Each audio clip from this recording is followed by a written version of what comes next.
منور صبح کر لے اور روشن شام کرتا چل، تو اپنی آخرت کے واسطے کچھ کام کرتا چل، بھلا اس چند دن کی زندگی کا کیا ٹھکانہ ہے، اگر کچھ ہو سکے تو خدمت اسلام کرتا چل۔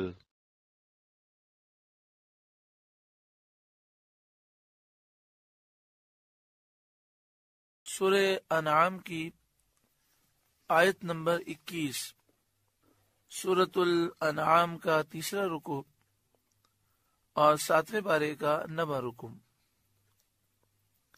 اللہ رب العالمین نے ارشاد فرمایا، وَمَنْ أَظْلَمُ مِمَّنِ افْتَرَىٰ عَلَى اللَّهِ كَذِبًا أَوْ كَذَّبَ بِآيَاتِهِ، اور اس سے بڑھ کر ظالم کون جو اللہ پر جھوٹ باندھے یا اس کی آیتیں جھٹلائے۔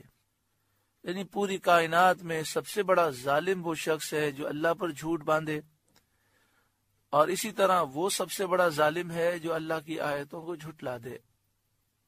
اللہ تعالیٰ پر جھوٹ باندھنا، اس سے مراد یہ ہے کہ اللہ کا شریک کسی کو بتانا، یہ کہنا کہ فلاں اللہ کا شریک ہے، اللہ کے علاوہ فلاں خدا ہے، الہ ہے، معبود ہے، یا اللہ کا بیٹا ہے، اللہ کی بیٹی ہے، یہ اللہ تعالیٰ پر جھوٹ باندھنا ہے۔ اسی طرح جو بات اللہ تعالیٰ کی شان کے مناسب نہ ہو، اس بات کی اللہ تعالیٰ کی طرف نسبت کرنا، یہ بھی اللہ پر جھوٹ باندھنا ہے۔ اسی طرح یہ بھی یاد رکھیں کہ جو اللہ تعالیٰ نے حکم نہیں دیا یا اللہ تعالیٰ کا جو ارشاد نہیں، اسی ہی کہنا کہ اللہ تعالیٰ یوں فرماتا ہے، تو وہ بھی اللہ تعالیٰ پر جھوٹ باندھنا ہے، کیونکہ اللہ تعالیٰ کا حکم، اللہ کا ارشاد قرآن مجید فرقان حمید میں ہے یا حدیث قدسیہ میں ہے۔ اپنی طرف سے اللہ کی طرف کسی بات کو منسوب کر دینا جس کا کوئی ثبوت نہ ہو، یہ اللہ پر جھوٹ باندھنا ہے۔ اس میں احتیاط کرنا بہت ضروری ہے۔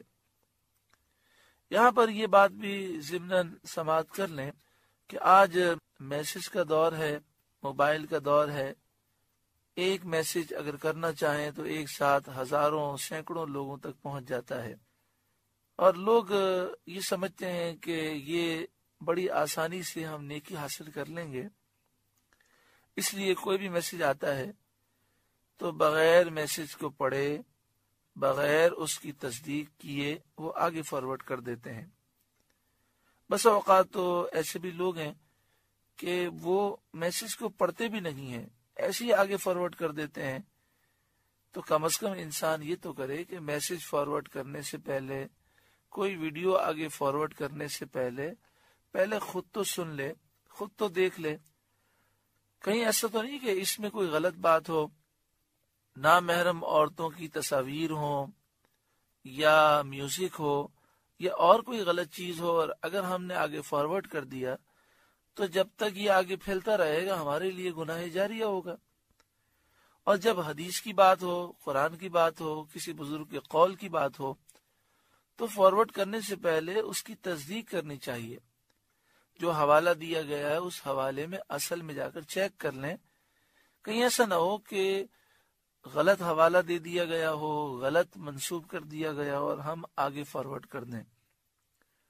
کئی مرتبہ ایسا ہوتا ہے کہ وہ قرآن پاک کا حوالہ دیتے ہیں کہ قرآن میں اللہ تعالیٰ یہ فرماتا ہے، پورے قرآن میں وہ فرمان نہیں ہوتا، اپنی طرف سے لوگ بنا کر، بلکہ بسا اوقات سورت کا حوالہ دے کر بھی اس کو فارورڈ کر دیتے ہیں۔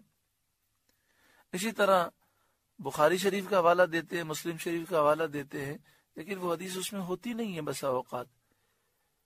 تو اس لیے بہت احتیاط کی ضرورت ہے، کہیں ایسا نہ ہو کہ ہم ثواب کمانے کے لیے کوشش کریں اور شیطان ہمیں اس طریقے سے گناہ میں مبتلا کر دے اور یہ گناہ جاریہ ہو جائے۔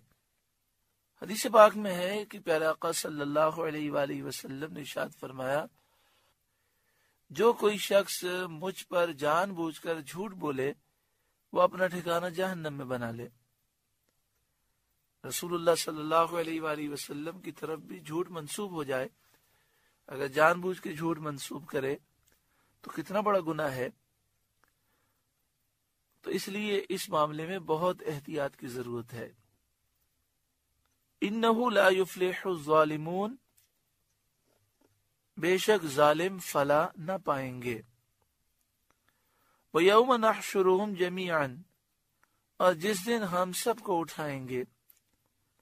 ثُمَّ نَقُولُ لِلَّذِينَ أَشْرَكُوا، پھر مشرکوں سے فرمائیں گے أَيْنَ شُرَكَاؤُكُمُ الَّذِينَ كُنْتُمْ تَزْعُمُونَ، کہاں ہیں تمہارے وہ شریک جن کا تم دعویٰ کرتے تھے؟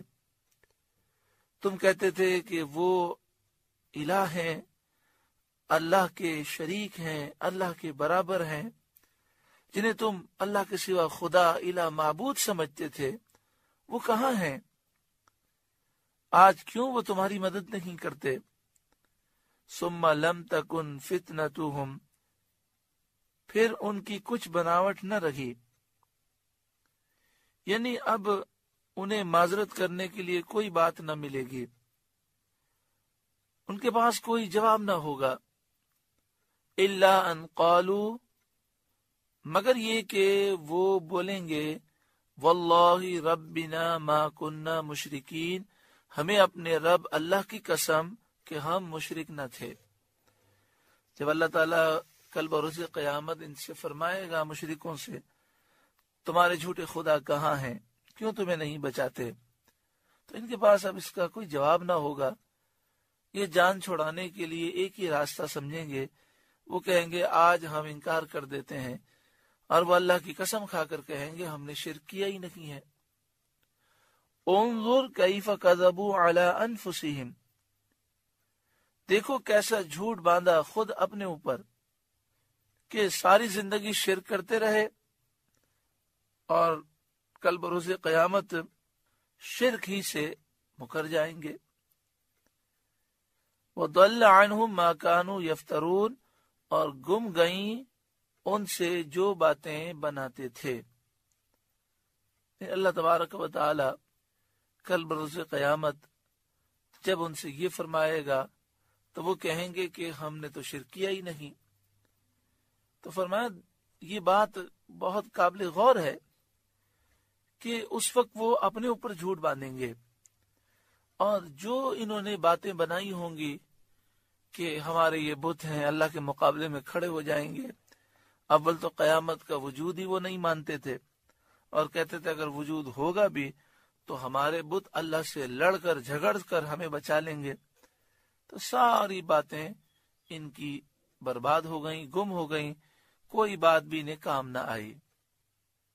وَمِنْهُمْ مَنْ يَسْتَمِعُ إِلَيْكَ، اور ان میں کوئی وہ ہے جو تمہاری طرف کان لگاتا ہے۔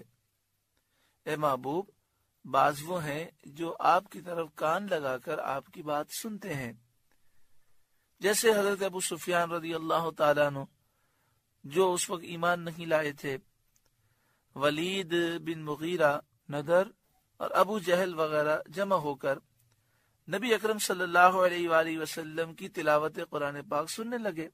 نضر سے اس کے ساتھیوں نے کہا کہ محمد کیا کہتے ہیں صلی اللہ علیہ وآلہ وسلم؟ تو اس نے جواب میں کہا میں نہیں جانتا، زبان کو حرکت دیتے ہیں اور پچھلے لوگوں کے قصے کہانیاں سناتے ہیں، جیسے میں تمہیں سنایا کرتا ہوں۔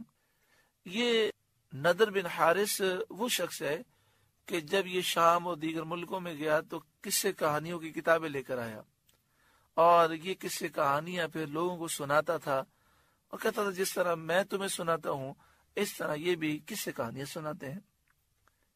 لیکن حضرت ابو سفیان رضی اللہ تعالیٰ عنہ جو ابھی ایمان نہیں لائے تھے، انہوں نے کہا ان کی باتیں مجھے حق معلوم ہوتی ہیں۔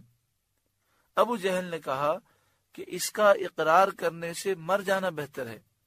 اس پر یہ آیت کریمہ نازل ہوئی وَمِنْهُمْ مَنْ يَسْتَمِعُ إِلَيْكَ، اور ان میں کوئی وہ ہے جو آپ کی طرف کان لگاتا ہے۔ وَجَعَلْنَا عَلَىٰ قُلُوبِهِمْ أَكِنَّةً أَن يَفْقَهُوهُ، اور ہم نے ان کے دلوں پر غلاف کر دیے ہیں کہ اسے نہ سمجھیں۔ ان کافروں کے دل مردہ ہو چکے ہیں، ایسے غلاف ان پر لگا دیے گئے ہیں کہ اب قرآن کا نور اس میں داخل نہیں ہوتا، قرآن پاک کو یہ سمجھ نہیں سکتے۔ وفی آذانہم وقرا، اور ان کے کانوں میں ٹینٹ ہے، یعنی ان کے کان سیل پیک ہیں، اور جیسے کسی کان میں کوئی چیز ٹھونس دی جائے اور پھر کوئی جگہ باقی نہ رہے اور کان میں آواز نہ جا سکے، ایسے ان کے کان پیک ہو چکے ہیں، حق یہ سن نہیں سکتے، سمجھ نہیں سکتے۔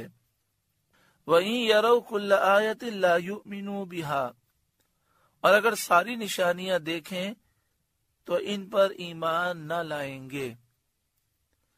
حَتَّى إِذَا جَاءُوكَ يُجَادِلُونَكَ، یہاں تک کہ جب آپ کے حضور آپ سے جھگڑتے حاضر ہوں، یعنی جب یہ آپ کے حضور جھگڑنے کے لیے آتے ہیں، یقول الذین کفروا، تو کافر کہیں ان ھذا الا اساطیر الاولین، یہ تو نہیں مگر اگلوں کی داستانیں۔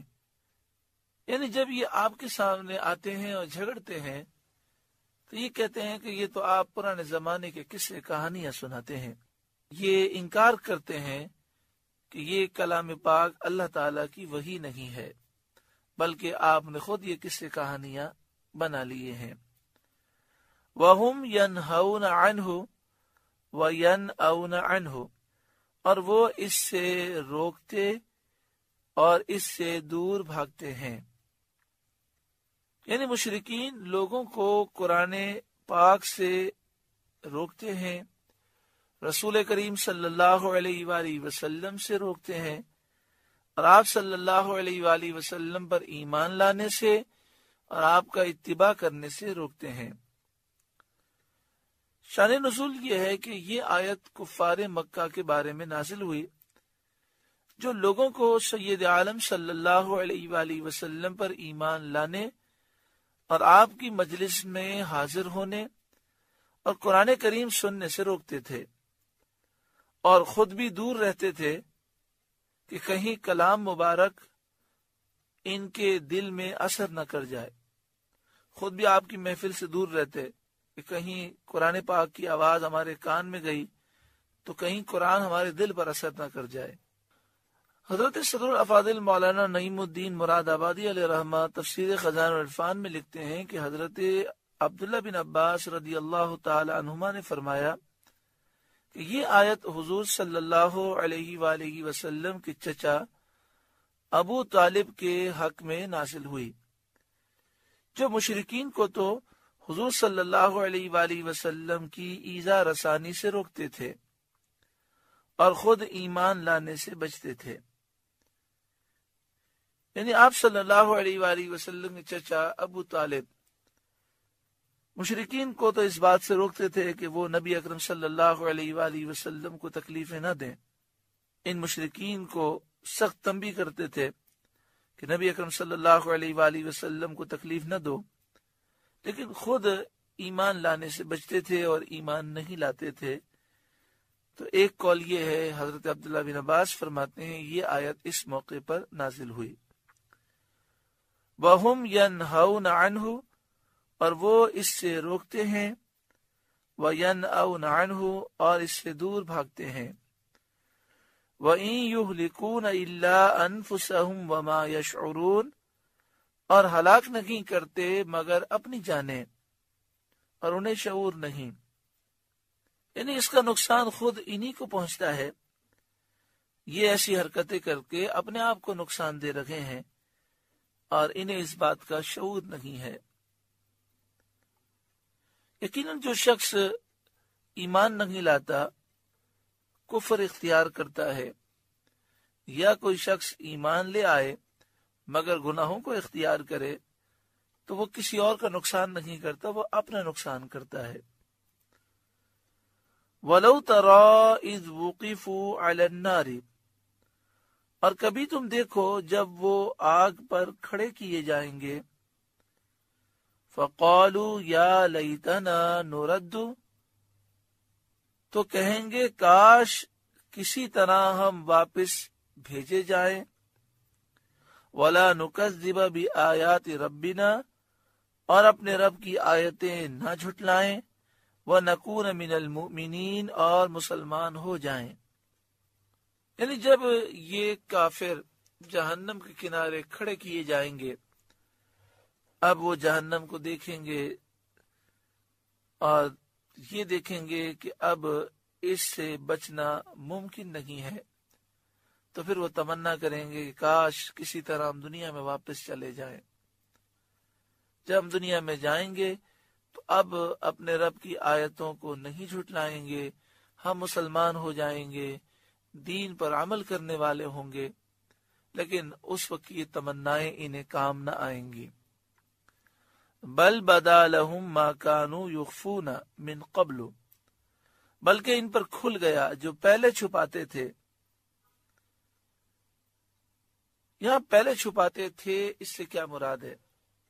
بلکہ بدا لہم، ان پر کھل گیا، ما کانوا یخفون من قبل، جو پہلے چھپاتے تھے.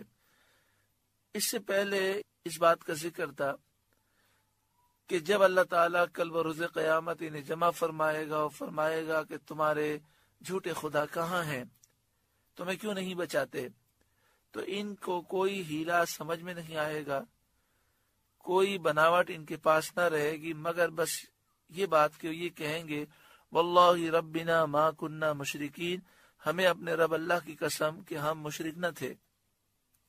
تو پہلے تو وہ شرک سے ہی انکار کر دیں گے، پھر جب انہیں ظاہر ہو جائے گا جو وہ چھپاتے تھے، یعنی ان کا کفر اس طرح ظاہر ہوگا کہ ان کے جسم کے اعضاء ان کے کفر و شرک کی گواہیاں دیں گے، تب وہ دنیا میں واپس جانے کی تمنا کریں گے. بل بدا لہم ما کانوا یخفون من قبل، بلکہ ان پر کھل گیا جو پہلے چھپاتے تھے. وَلَوْ رُدُّوا لَعَادُوا لِمَا نُهُوا عَنْهُ، اور اگر واپس بھیجے جائیں تو پھر وہی کریں جس سے منع کیے گئے تھے. وَإِنَّهُمْ لَكَاذِبُونَ، اور بے شک وہ ضرور جھوٹے ہیں. آخرت میں جانے کے بعد دوبارہ دنیا میں پلٹ کر کوئی نہیں آ سکے گا، پھر مہلت نہ دی جائے گی. یہاں یہ فرمایا جا رہا ہے کہ اگر بالفرض انہیں واپس بھیج بھی دیا جائے تو یہ جھوٹ بولتے ہیں کہ دنیا میں جا کر وہ ہی گناہ کریں گے، اور اسی طرح کی ان کی زندگی ہوگی. اللہ تبارک و تعالی ہر ایک کو اس قلیل زندگی کی مہلت سے فائدہ اٹھانے کی توفیق عطا فرمائے.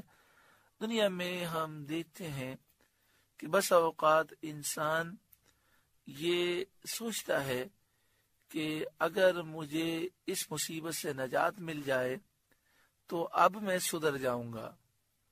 پھر اللہ تعالیٰ اپنے کرم سے مصیبت سے نجات دے دیتا ہے، پھر وہ اسی طرح کے معاملات میں مبتلا ہوتا ہے. یہی کافروں کا حال ہے کہ جب وہ مصیبت میں پھنستے ہیں تو اللہ کی بارگاہ میں مدد کے لیے درخواست کرتے ہیں، مدد مانگتے ہیں. جب ان کی مدد ہوتی ہے تو پھر اسی طرح وہ سرکشی کرتے ہیں، اور کل بروز قیامت بھی جا کر وہ اس طرح کی باتیں کریں گے. لیکن فرمایا اگر واپس بھی پلٹ دیا جائے تو واپس پلٹنے کے باوجود یہ وہی کام کریں گے. وَقَالُوا، اور وہ بولے، ان ہی الا حیاتنا الدنیا وما نحن بمبعوثین، وہ تو یہی ہماری دنیا کی زندگی ہے اور ہمیں اٹھنا نہیں.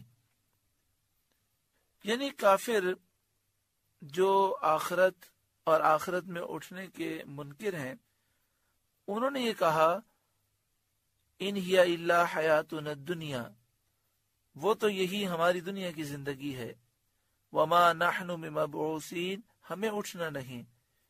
اس کا واقعہ یہ تھا کہ جب نبی کریم صلی اللہ علیہ وآلہ وسلم نے کافروں کو قیامت کے حالات بیان کیے، آخرت کی زندگی کا ذکر فرمایا، ایمانداروں اور فرما برداروں کو جو ثواب ملے گا اور جو جنت کی بہاریں نصیب ہوں گی، کافروں اور نافرمانوں پر جو عذاب ہوگا اس کا ذکر فرمایا، تو کافر کہنے لگے زندگی تو بس دنیا ہی کی ہے، وما نحن بمبعوثین، ہمیں اٹھنا نہیں، جب ہم مر جائیں گے تو پھر دوبارہ زندہ نہیں ہوں گے۔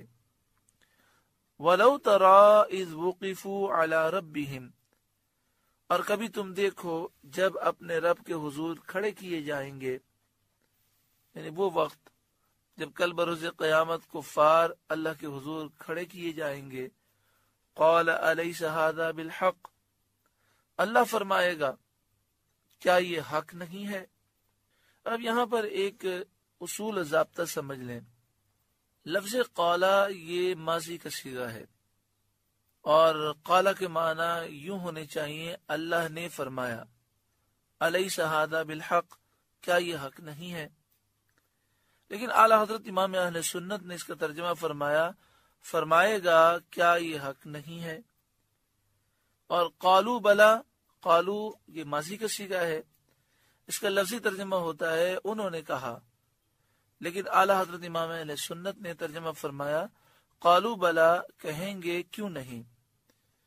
تو یہ بات یاد رکھیں کہ جب ماضی کا صیغہ ہو اور بات مستقبل کی جائے تو یہ علم بلاغت کا ایک اصول ہے کہ اس طرح یہ صیغہ ہوتا تو مستقبل کے لیے ہے، لیکن ماضی کا اس لیے استعمال کیا جاتا ہے تاکہ اس بات پر سب یقین کر لیں کہ ایسا ضرور ہوگا۔ یعنی ماضی کا صیغہ مستقبل میں استعمال ہو تو وہ یقین کا فائدہ دیتا ہے۔ اس کی مثال ایسے ہے کہ جیسے کوئی شخص ہمیں کہے کہ آپ یہ کام کر دیں، تو ہم کہتے ہیں یہ کام ہم کر دیں گے۔ وہ بار بار کہے تو ہم اسے کہتے ہیں آپ فکر مت کریں، یہ کام سمجھے ہو گیا، یا ہم کہتے ہیں یہ کام ہو گیا آپ کا۔ تو ہو گیا جب کہتے ہیں تو اس کا مطلب یہی ہوتا ہے کہ اب ہو جائے گا، لیکن ہو گیا یہاں پر استعمال کرنے کا مقصد یہ ہوتا ہے اس کے ہونے پر یقین رکھیں۔ تو اس میں یہ نصیحت کی گئی کہ قیامت کی ہولناکیوں پر یقین رکھو، اور یہ جو کلام بیان کیا جا رہا ہے ایسا یقیناً ہوگا۔ قال الیس ھذا بالحق، اللہ فرمائے گا کیا یہ حق نہیں ہے؟ کیا تم مرنے کے بعد زندہ نہیں کیے گئے؟ قالوا بلا وربنا، وہ کہیں گے کیوں نہیں، ہمیں اپنے رب کی قسم، کیونکہ مرنے کے بعد وہ اٹھائے گئے اور انہوں نے ساری چیزیں دیکھ لیں۔ قال فذوقوا العذاب بما کنتم تکفرون، اللہ تعالیٰ فرمائے گا تو اب عذاب چکھو اپنے کفر کا بدلہ۔ اللہ تعالیٰ کل بروز قیامت کی شرمندگی سے محفوظ فرمائے۔ سورہ انعام کا 3 رکوع مکمل ہوا۔ اللہ تعالیٰ اس کے نور سے ہمارے قلوب کو روشن اور منور فرمائے۔